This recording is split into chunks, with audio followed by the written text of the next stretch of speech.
好啦，大家好啊，咁咧就係第二段啦。今日啦3月15號嘅第二段嘅烏克蘭嗰邊嘅 media 嘅直播會啦，咁咧就馬上會開俾大家睇噶啦。等等啊，等我撳翻啲嘢，咁咧就英語傳譯嘅，咁啊大家都可以聽得明啦，咁啊更加即時啦，可以睇到即係亦都唔過濾啦嚇，即係你睇各大台咧就可能會過濾啲嘢，咁有陣時啲嘢咧都係自己睇咧就會覺得開心啲嘅，係啦，咁咧就因為你自己可以睇到啦，究竟各樣嘢咧就自己親自知下，咁啊最好啦。咁我哋帶俾大家咧就呢一方面嘅資訊啊，等大家可以自己睇到，自己評審啊，睇下究竟有啲咩。咁當然啦，有特別嘅時候咧，我哋梗係會講講嘅嗰啲細節。咁啊，而家咧呢個咧就係好快咧就出㗎啦。Good afternoon. 咁啊，中間咧我就唔阻住大家聽英文啦，我都要聽嘅。係咯，咁啊，而家先講。And today we are working for you.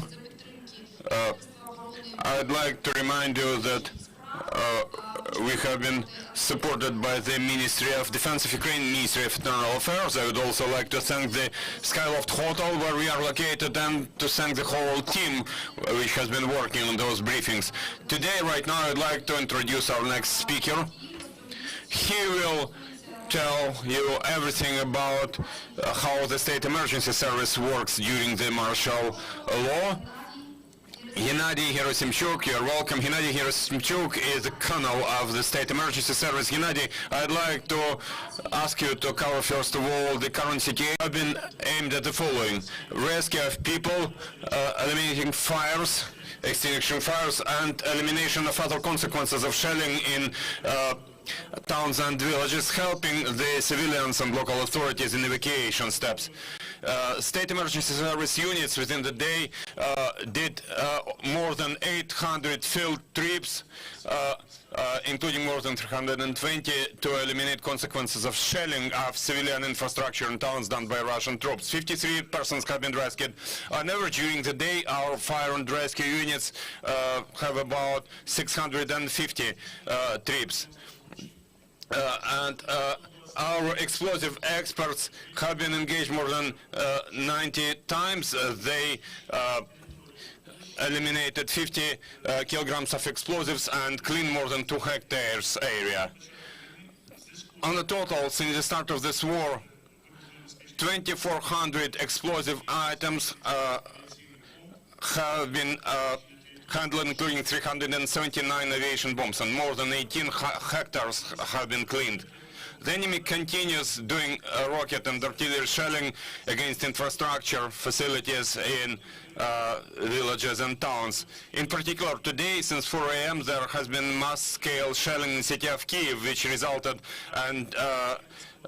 in destruction and fires in Svetoshinsky, Darnitsky, Podilsky, and Shevchenkivsky districts. Currently, a rescue operation is continuing in Chernobylska Street, where, as a result of a 16-story building being shelled, there has been significant destruction of that building, followed by fire from the 1st to the 16th floor. Units of the State Emergency Service have saved 46 persons, and unfortunately 2 people have died, and the operations continue. The rest of fires in Kyiv caused by shelling from invading forces have already been eliminated by our rescuers, and according to our tentative information, no one died in those other places. 1 person has been saved and hospitalized to a medical institution.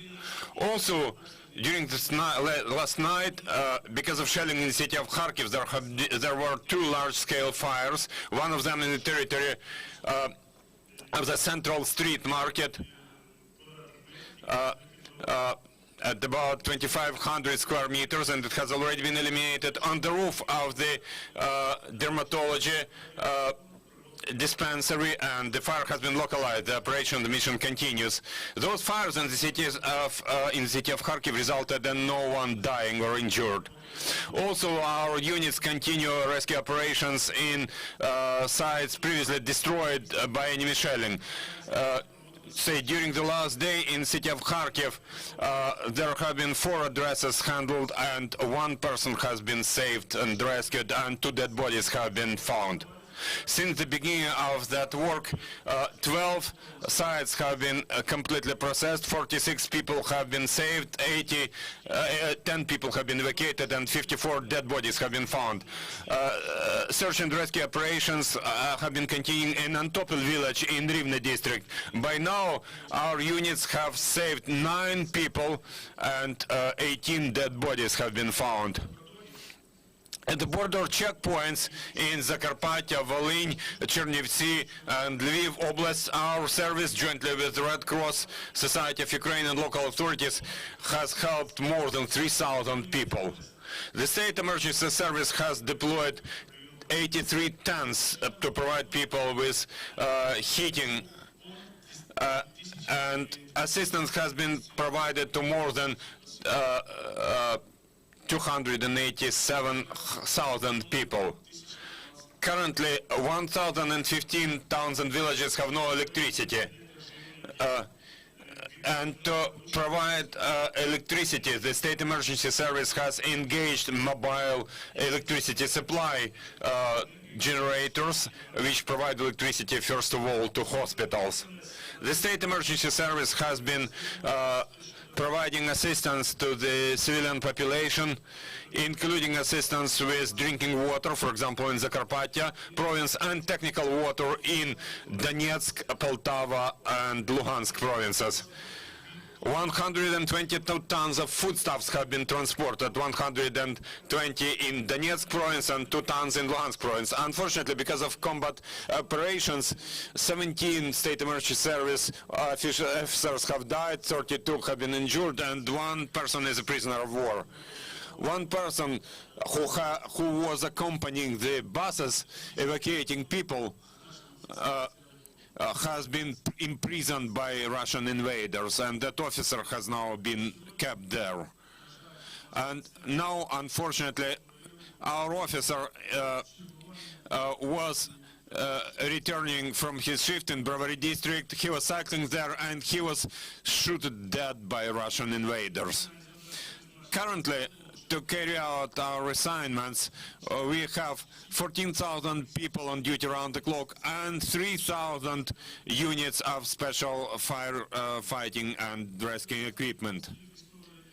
About the results of shelling by Russian troops in cities and villages. According to information we received from military civilian administrations as a result of military operations by Russian invading troops in Ukraine, 460 facilities have completely been destroyed, and 3,150 critical infrastructure sites have been partially destroyed. First of all, transport infrastructure,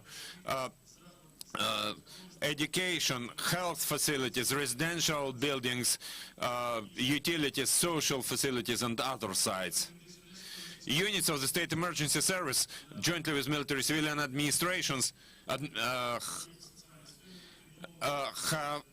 recovered in such social facilities 1,690, restored 1,690 windows, including windows in 5 hospitals.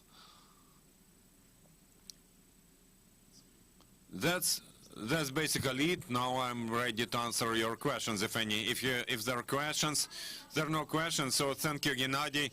Dear friends, dear journalists, I'd like to draw your attention to the fact that the Ukraine Media Center has also started operations in Lviv, in city of Lviv. So please watch our news. We will keep you informed of all activities and events planned. Thank you for being with us. Goodbye.